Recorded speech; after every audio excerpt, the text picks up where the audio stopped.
Hey, what up, everybody? This is Stevie Breach coming to you, and the show has come to an end. The Legends House series is all but wrapped up. Last week we had the last real traditional style show of the reality show, and today they got the band back together. They all had them in the same spot. Looked like they did it down there in Orlando at the Performance Center. You can see the big room set up with all 8 rings. WWE went to all expense where they put the Legends house ring set, gear on all of the rings. They all had custom turnbuckles. They all had custom ring skirts. It's kind of weird to hear about all the cutbacks in WWE, and they would throw all of these custom ropes, turnbuckles, and ring skirts on all these rings for something that they're probably never ever going to use ever again. I honestly, as a whole, I don't know how many episodes of Legends House there was. 8, 9, 10, somewhere in there. It doesn't seem like there's all too many. It's the first season or series of shows to end. WWE Countdown is still going strong. I like watching that on my lunch at work. WrestleMania Recall is one of my favorite shows that they have out there, with the 1-hour documentaries with the matches built into those, going over some of the most classic WrestleMania matches. The one last week about Undertaker and Shawn Michaels, that might have been 2 weeks ago now. It's probably the best one they've done by far. But Legends House, to me, it had its ups and downs. But as a whole, I really, really liked the show. And on this show, it was sort of like Jerry the King Lawler was the host, and they brought all the guys out. Everybody except Tony Atlas came out and sat in the ring and was ready to answer questions and to relive the show.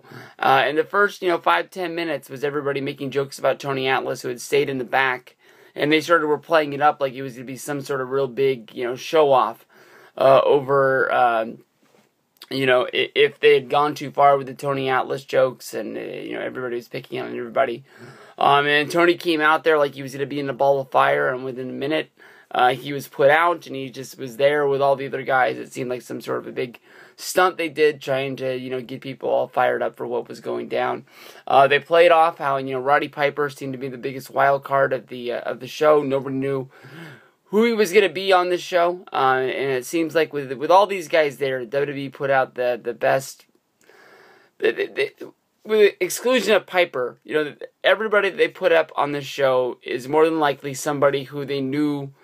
They knew how they were going to act. None of these guys were, be going out and burning down the house or anything like that. Nobody was going to be throwing punches around each other. But when you put these guys together for almost a month, you never know what is going to happen. Some of these guys like Pat Patterson and Howard Finkel, they make one little mistake on that show, and then they lose a lifelong career.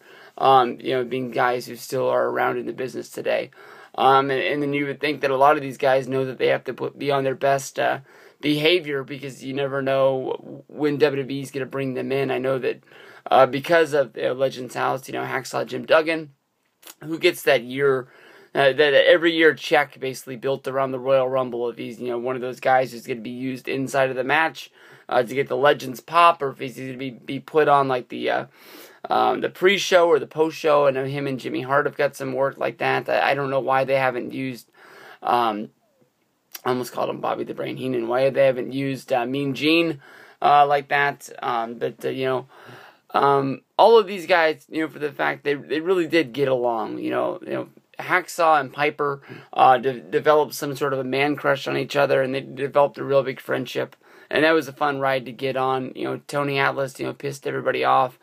Mean Gene and Pat Patterson, played a game of, who could drink the most. And Jimmy tended to get on everybody's nerves along the way, but never pissed anybody off or got the heat that Tony Atlas got. At the end of the show, I thought it was funny. Everybody sort of treated this like it was, the biggest hell train on earth, and nobody wanted to do this. And then when he went down the line and asked, Jerry the King Lawler asked if everybody would do this again, the only one with the man enough balls to say that he wouldn't do it was Mean Gene, who said it was a once-in-a-lifetime experience. He loves these guys, but he doesn't want to, do this reality show deal again. I did like how Hillbilly Jim did throw in at the end that he was the only non-member of the Hall of Fame of the whole show. When you think of all these people on there and Hillbilly Jim's not in, it's sort of like, wow.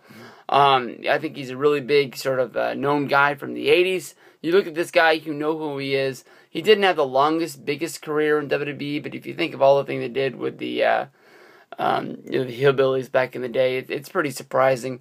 You think of, I guess his biggest moment would be WrestleMania 3 with the Midgets match. I know he did have the comeback later. I think he came back, but it wasn't for that long. But I don't know. They put so many guys in the Hall of Fame. Let the guy have his moment. He seems like he's been in the WWF family for long enough. You know, you see him doing access events and everything like that. So you know that they think he's a legend with some name value to show up at WrestleMania. But this was the fun show. I know that everybody said they would do it again if they would ask. If they were asked, except for Mean Gene. I know that the rumor out there is Ric Flair or maybe Hulk Hogan to be the headliner of Series 2. And I know you have those guys. My only thing is, like, when you think of reality shows that sort of, churn out year in, year out to have, content, you think of how big the stars, the name of stars used to be on Dancing with the Stars when it first started. And then you look at, Dancing with the Stars, which is on TV right now. None of them are really stars. You look at a show that had, big success like Jersey Shore, how they sort of kept the same family of people. I know that the last 2 seasons they put that girl on there who was Snooki's friend because Angelina got kicked out or whatever the fuck it was. But she did get on TNA.